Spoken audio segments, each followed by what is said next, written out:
Hello and welcome to another episode of today's GK. I'm Pooja Dwivedi, and in this segment we bring to you objective questions on a daily basis to help you crack prelims. So let's begin with the practice question of last segment. Consider the following statements with reference to the Vigyan Jyoti program. It was recently launched by the Ministry of Education in association with the Ministry of Science and Technology, and it will encourage them to pursue science, technology, engineering and mathematics in the higher education. This program started at school level for meritorious girls of class 9th to class 12th. Which of the statements given above is or are correct? 1 and 2 only, 2 and 3 only, 1 and 3 only, 1, 2 and 3. The correct answer to this question is B, that is 2 and 3 only.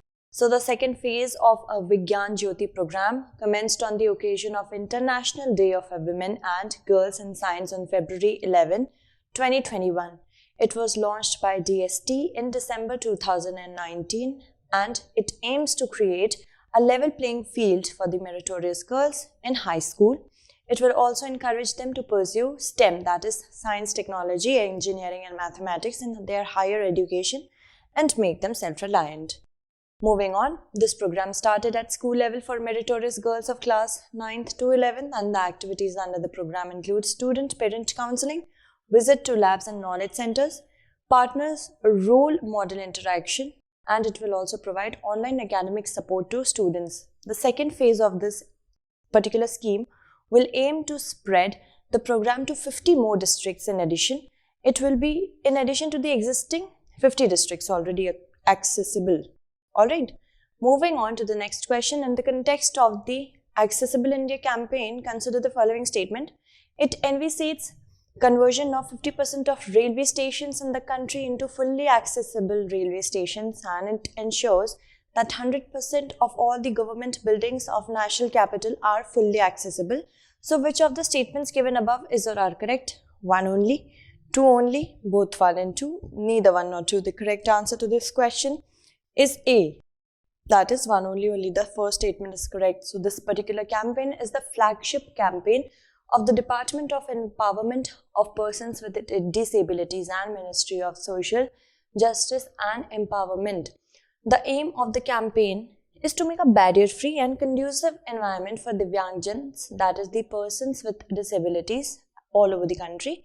And the targets, if we talk about, it ensures that 50% of railway stations in the country are converted into fully accessible railway stations by March 2018.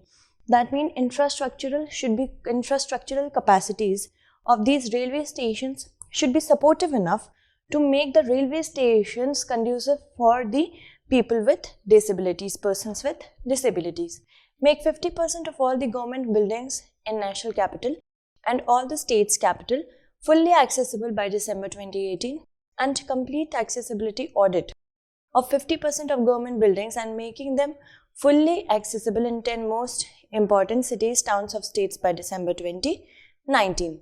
It also aims to ensure that 25% of the government-owned public transport carriers in the country are converted into fully accessible carriers by March 2018, and the conduct accessibility audit of 50% of all the government, both central as well as state governments' websites, and convert them into fully accessible website by March 2017. Moving on to the next question. PM Kisan Sampada Yojana, sometimes mentioned in the news, is related to providing insurance against crop and income loss, addressing price volatility of perishable commodities like tomato, onion and potato, also increasing the income of the cotton growers by reducing the cost of cultivation, promoting food processing in a holistic manner. So, the correct answer to this question is D, that is promoting food processing in a holistic manner. In 2016, the Ministry of Food Processing Industries, they introduced an umbrella scheme for agro-marine processing and development of agro-processing clusters, that is Sampada.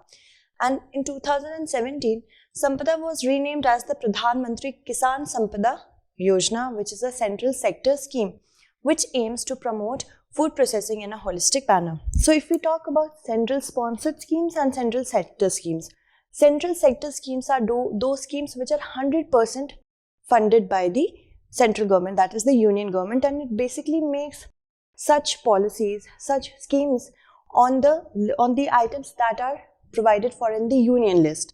Alright, and the implementing agencies, of course, the state. So, moving on to the next question. With reference to the alternative dispute resolution mechanism, consider the following statements. Arbitration is a process in which disputes are resolved between the parties by appointing an independent third party.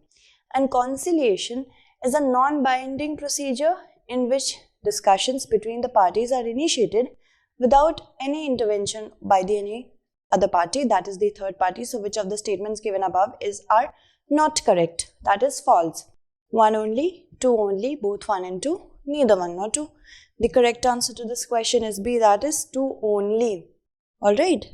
And arbitration, it's a particular process in which disputes resolve between the parties by appointing an independent third party. So this independent third party or a third person will be free of any bias or any inclivity towards any person, any of the parties that are involved in the dispute. And this person is unbiased and neutral, and he is called as an arbitrator. So arbitrators hear both the parties before arriving to any solution of their dispute, and negotiation, which is not conciliation, is a non-binding procedure, and discussions between the parties are initiated without the intervention of any third party with the object of arriving at a negotiated settlement to the dispute. Conciliation is a non-binding procedure in which an impartial third party, the conciliator, assists the parties to the dispute in reaching a mutually satisfactory agreed settlement of the dispute. Moving on to the next question, which of the following is or are included in the National Food Security Mission?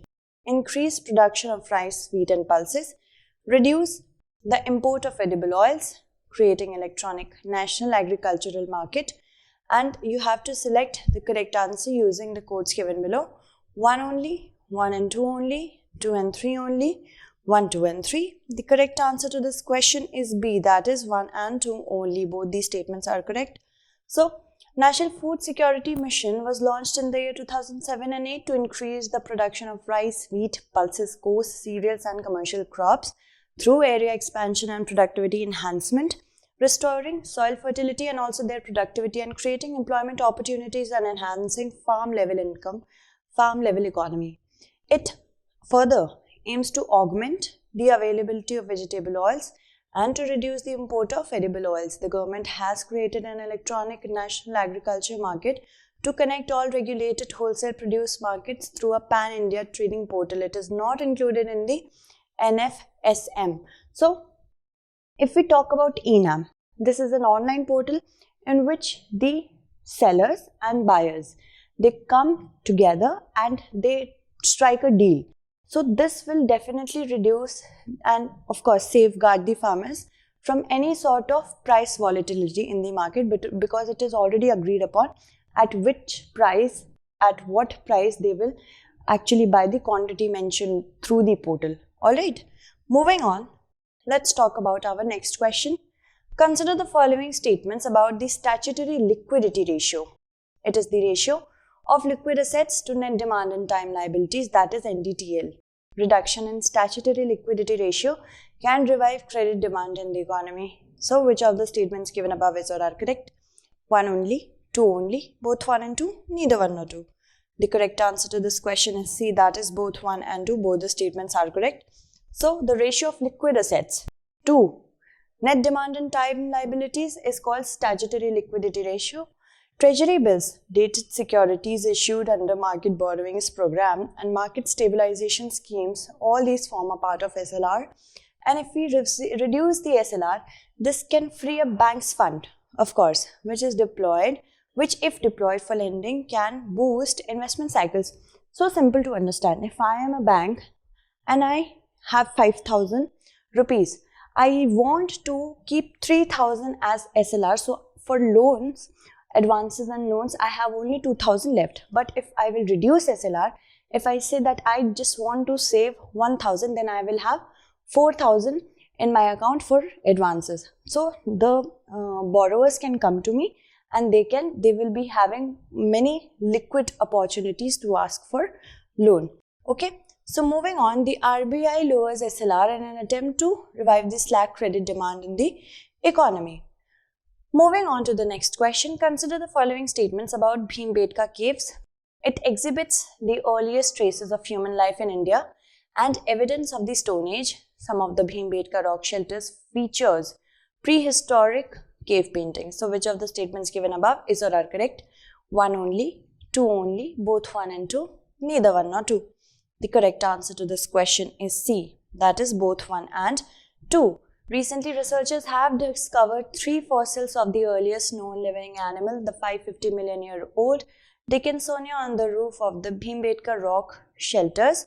The Bhimbetka rock shelters are an archaeological site in central India that spans the prehistoric, Paleolithic and Mesolithic periods as well as the historic periods, and it exhibits the earliest traces of human life in India and evidence of Stone Age starting at the site in Acheulean times. Moving on, it is a UNESCO World Heritage Site that consists of 7 hills and over 750 rock shelters distributed over 10 kilometers.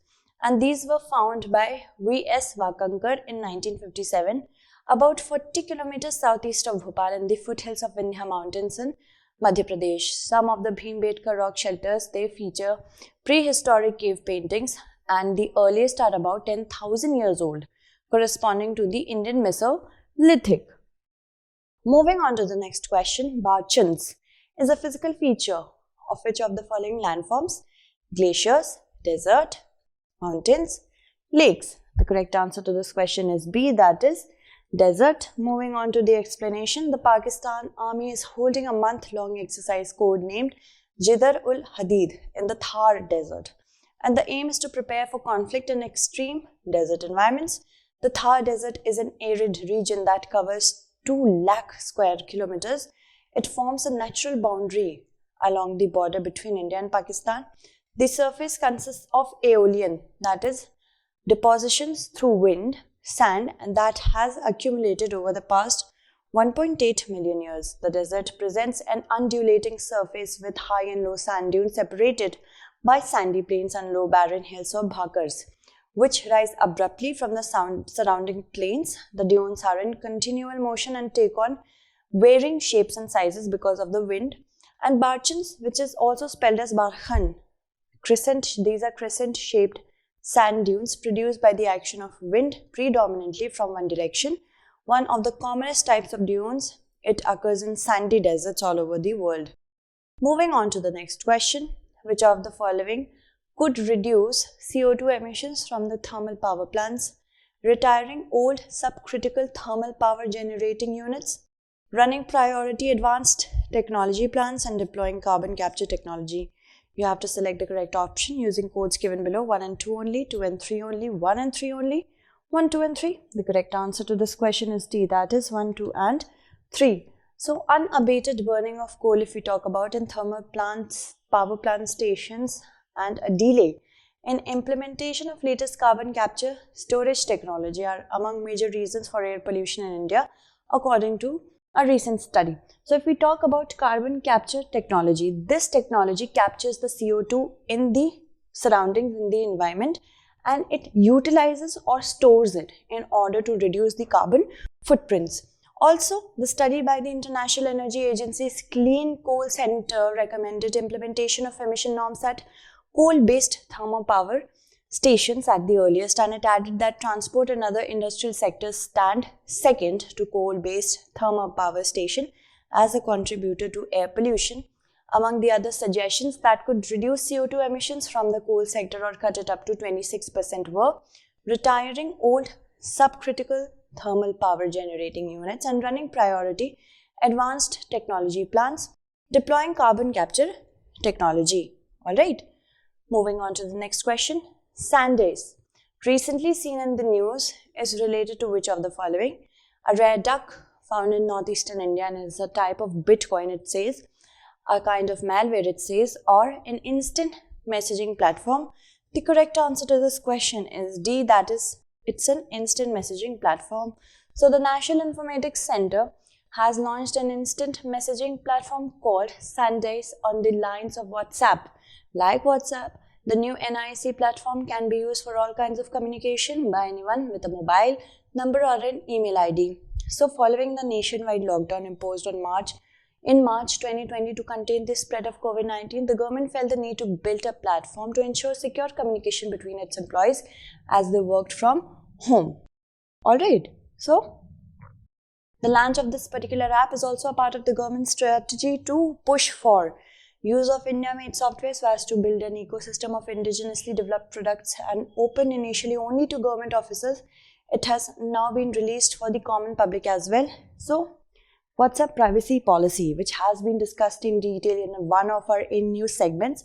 The WhatsApp privacy policies were changed, but not for the general populace, for the business. General population in communication with the different business so that WhatsApp can actually see what business talks are being conducted between the citizens and different businesses so that they could use the transfer of this data for any kind of business modeling for monetary purposes.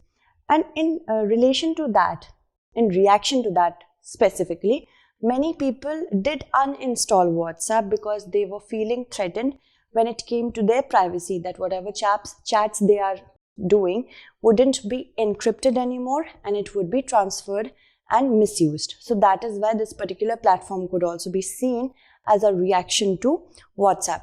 Alright, moving on. Let's talk about our next question.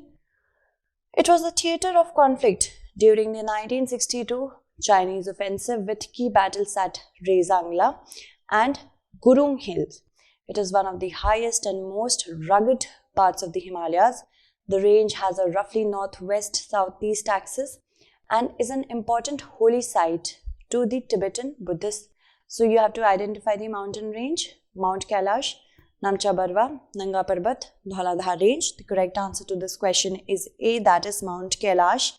The Kailash range was the theater of conflict during the 1962 Chinese offensive with key battles at Rezangla and Gurung Hills. In 2020, Indian troops secured Kailash Ridge in an operation that took the Chinese by surprise. So, in August 2020, the Indian Army very proactively actually reached atop the Black Top, which is one of the spots in the Kailash Ridge.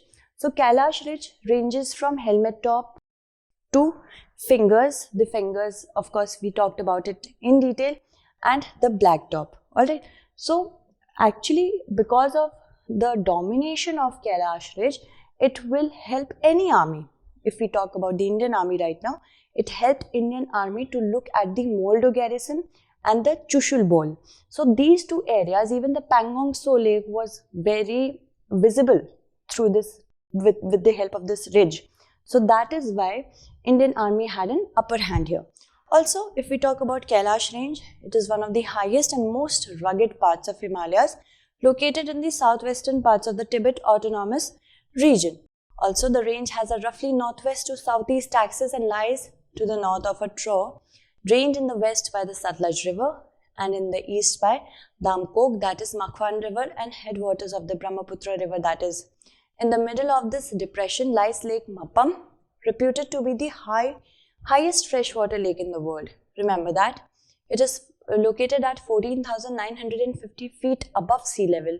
To the north of this lake lies Mount Kailash. Mount Kailash is an important holy site both to the Hindus and who identify it with the paradise of Shiva, that is who is one of the three supreme gods of Hinduism, and to the Tibetan Buddhists who identify it as Mount Sumeru, cosmic center of the universe, the entire universe.